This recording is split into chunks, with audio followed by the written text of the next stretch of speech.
Assalamualaikum warahmatullahi wabarakatuh. Salam sejahtera, salam sehat untuk kita semua. Apa kabar teman-teman? Baik-baik saja ya. Saya berharap bersama dengan keluarga, dengan saya Bung Ropan. Dan banyak yang meminta juga saya ini dari kemarin untuk berbicara soal Eliano Reinders. Ya, pemain muda kita dari PEC Zwolle di Eredivisie yang tidak dimainkan oleh STY. Bahkan namanya tidak tercantum dalam DSP atau sampai di bangku cadangan. Ini yang banyak menyayangkan, mempertanyakan ada apa ini dengan Eliano sehingga STY tidak memainkan dia. Padahal Eliano baik-baik saja, bugar, siap untuk bertanding, siap untuk membela tim nasional, tapi dia berada di luar pemain-pemain yang ada di bangku cadangan dan dia harus bisa menonton. Ada 4 kalau kemarin melawan Jepang itu, termasuk Ramadan Sananta, ya Ivar yang tidak bisa bermain karena ada akumulasi, juga Yance Sayuri, dan dengan Eliano. Padahal saya ini ingin melihat Eliano itu justru tampil, bahkan bukan di bangku cadangan. Dia dimainkan langsung lawan di starting 11, tetapi STY tidak memberikan kesempatan itu, dan ini untuk kedua kali ya. Setelah selepas dari Cina, dia juga tidak ada di sana, dia tidak bisa bermain, ya, ada di luar bench di bangku cadangan, sehingga membuat saya pikir wajar kalau Eliano ini kecewa, sedih. Menurut saya buat apa capek-capek dia diambil sumpah naturalisasi, bahkan STY kan yang meminta dia untuk cepat diambil sumpah bersama dengan Mes Hilgers sampai harus dikejar oleh PSSI. Pak Arya Sinulinga bahkan diutus untuk bisa mendampingi ini sampai ke Brussels, Belgia. Ya, dikejar mau sampai sore malam juga diambil sumpah harus, sehingga terdaftar melawan Bahrain dan melawan Cina. Itu yang diinginkan oleh STY. Maka setelah mereka mendapatkan warga negara Indonesia, terbanglah Mes dan juga Eliano. Eliano memang sempat dimainkan hanya 45 menit di babak kedua menggantikan Sandy Walsh saat menghadapi Bahrain. Tetapi dia diberikan kesempatan untuk bermain di posisi bek kanan. Posisi yang mungkin bagi Eliano bukan posisi terbaik dia. Dia menginginkan bermain lebih ke depan, mendorong sebagai pemain yang ada di winger. Karena itu memang posisi dia terbaik atau di gelandang serang. Tapi STY taruh di situ dan mungkin tidak ada rasa puas bagi STY melihat penampilan perdana, debut bagi seorang Eliano saat menghadapi Bahrain. Padahal di Bahrain kita hampir menang. Ya. Di menit-menit akhir kita tahu bersama bagaimana akhirnya kita harus bermain imbang 2-2 yang mestinya kita dapat 3 poin. Nah, sampai di Cina Eliano sudah tidak ada, namanya hilang. Ya. Di saat para netizen penggemar sepak bola Indonesia berharap bahwa saat menjamu Jepang di GBK kemarin itu dia akan bermain dan hilang lagi. Wah, luar biasa ini apa yang dilakukan oleh STY. Nah, STY menjawab setelah habis pertandingan. Banyak yang bertanya, tentunya media ini penasaran kenapa Eliano tidak ada. STY sudah menjawab dengan ringan-ringan saja bahwa dia belum bisa tersedia, mungkin secara kualitas, atau dia belum bisa masuk di dalam tim, ya, sehingga dia tidak memasukkan nama Eliano. Sangat disayangkan memang, karena kalau kita melihat di bench itu ada Hoki Caraka, ada Ferrari, ada Egy Maulana. Artinya di sini menggambarkan bahwa kelas Eliano itu di bawah mereka. Kalau mereka ada di bench cadangan, karena Hoki kita tahu bersama kan hanya main di Liga 1. Nah, Eliano bermain di Tier A, liga teratas di Eredivisie dibanding dengan PEC Zwolle. Itu juga yang membuat pelatih, ya, rekan-rekan Eliano di PEC Zwolle juga kaget juga, ya, kenapa dia tidak bisa dimainkan. Termasuk dengan kakaknya yang bermain di Milan, ya, Tijani Reinders, yang juga mengharapkan sekali bahwa dia ingin menyaksikan adiknya main, ya, saat menghadapi Cina atau dengan menghadapi Jepang. Tapi sirna semua, ya, semua udah nggak bisa lagi bisa dilihat, dan pasti kecewa juga bagi Tijani, ya. Dan kemarin ada satu momen yang bagus, ya, Pak Ketua Pak Erick Thohir datang menghampiri, ya, memeluk Eliano. Mungkin ada bisikan dari Pak Erick, ya, untuk menguatkan, ya, memberi motivasi, ya, semangat terhadap Eliano, ya, jangan, ya, khawatir, masih ada kesempatan untuk di pertandingan berikut, ya, harus begitu memang bagi seorang ketua agar tidak larut juga terpukul mental Eliano ini untuk bisa. Saya berpikir, ya, dia bisa bermain. Kalau STY mengatakan bahwa dia belum tersedia, belum bisa bermain di timnya karena mungkin kalah kualitas dengan Hoki, juga pasti teman-teman bagaimana menurut teman-teman, ya, kalau kelas dia di bawah Hoki, ya, di bawah Egy semua, ya, yang ada di bench, padahal dia pemain yang bermain di Eredivisie. Eredivisie itu salah satu liga di antara 5-6 liga terbaik di Eropa, bukan di ASEAN. Kita aja kompetisi kita, ya, Liga 1 di ASEAN itu ada di luar 3 besar, bahkan di luar 4 besar. Tidak terhitung. Tetapi Eliano kalah bersaing.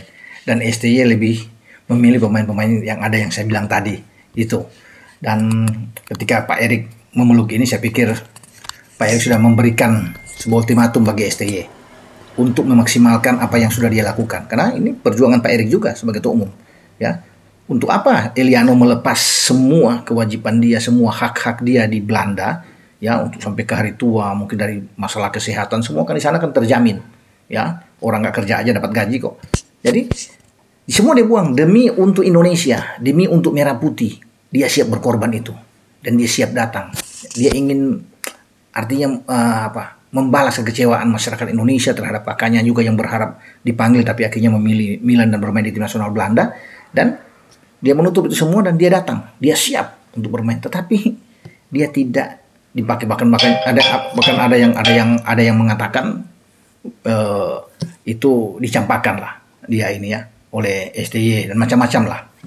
Tetapi ya saya pikir ya sudahlah, ya. Semoga STY ini bisa melihat lebih ke depan dan tidak perlu kita berpolemik panjang, tapi tetap Eliano harus semangat, ya, kuat, sehingga dia bisa dipakai untuk bermain di tim nasional. Masih ada pertandingan-pertandingan ke depan dan kita berharap semua bahwa dia bisa tersedia melawan Arab Saudi, paling tidak ada di bangku cadangan dan tidak lagi untuk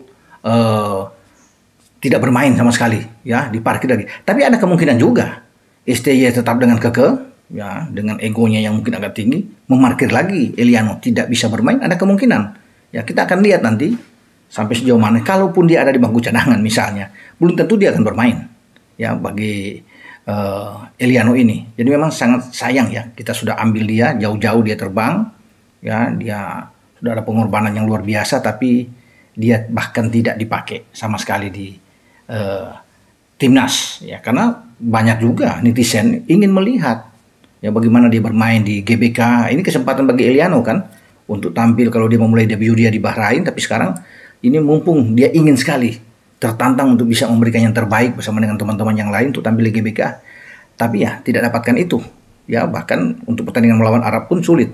Mungkin saja harapan itu ada pada tahun depan, karena kita masih ada 2 kali pertandingan di kandang di GBK, melawan Bahrain di Maret dan melawan Cina pada bulan Juni. Nah, di sanalah harapan mungkin bagi Eliano bisa ada. Tetapi juga belum ada jaminan sama sekali apakah dia akan tersedia, akan dipakai oleh STY untuk pertandingan-pertandingan ke depan. Tapi tetap kita hanya melihat dari sisi positif aja, ya. Semoga STY memberikan kesempatan, ya, bagi Eliano, ya, jangan lagi dia diparkir sama sekali, karena bisa saja mungkin untuk pemanggilan berikut dia ada alasan bisa dia tidak datang. Kalau untuk apa dia datang latihan apa semua tapi dia tidak dipakai sama sekali, buat apa? Misalnya dia sudah dinaturalisasi, sudah diambil sumpah, tapi dia tidak tersedia, tidak dipakai sama sekali. Jadi itu yang membuat saya pikir STY juga harus bisa melihat ini, ya, kondisi psikologis dari pemain tersebut, karena ini kan bukan pemain sembarang. Kalau sudah dipilih, diseleksi dan diinginkan, kalau STY tidak mau, tidak mungkin diambil,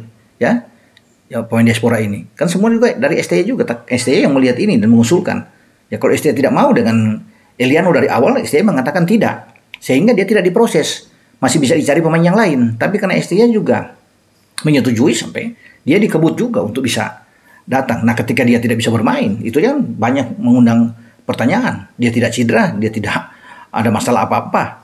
Tapi ya STY mengatakan bahwa ini kebutuhan tim dengan mungkin melihat secara kualitas, ya, kualitas dia berarti jauh di bawah pemain-pemain yang ada di Liga 1 kita, dan sehingga dia tidak tersedia. Ya, semoga STY bisa berubah pikiran, bisa melihat dengan jernih lebih ke depan lagi, dan menjaga psikologis dari seorang Eliano, dan dia bisa dipakai, ya, dimanfaatkan sebaik mungkin, karena dia sudah menjadi anak bangsa. Dia sudah warga negara loh, warga negara resmi Indonesia. Jadi tidak boleh lagi kita mendikotomi yang berbeda-beda, tapi dia sudah putra Indonesia yang memang kehadirannya harus dimanfaatkan. Masih muda, sangat muda, dan dia masih potensi untuk bisa bermain 7-8 tahun ke depan. Masih oke, sampai 10 tahun lagi dia masih bisa bermain untuk tim nasional kita. Mungkin saja STY sudah nggak ada, dia masih bisa bermain di tim nasional kita. Ya, ketika STY mungkin sudah selesai kontrak, atau bagaimana nantinya dengan PSSI ke depan kalau kita menghadapi hal-hal yang tidak baik, yang menghadapi Arab kalah dan selanjutnya, mungkin tidak mungkin STY akan pergi. Keputusan dari PSSI tentunya, dan Eliano masih tetap. Ya, pelatih boleh berganti-ganti pelatih, tapi pemain dia kan masih oke, masih tersedia. Nah, oke, kita berharap yang terbaik juga untuk Eliano nanti dalam pertandingan selanjutnya. Tetap semangat ya. Sekali lagi buat Eliano, Anda masih sangat potensial untuk bisa bermain di tim nasional Indonesia. Banyak yang ingin melihat Anda. Dengan saya Bung Ropan, ciao.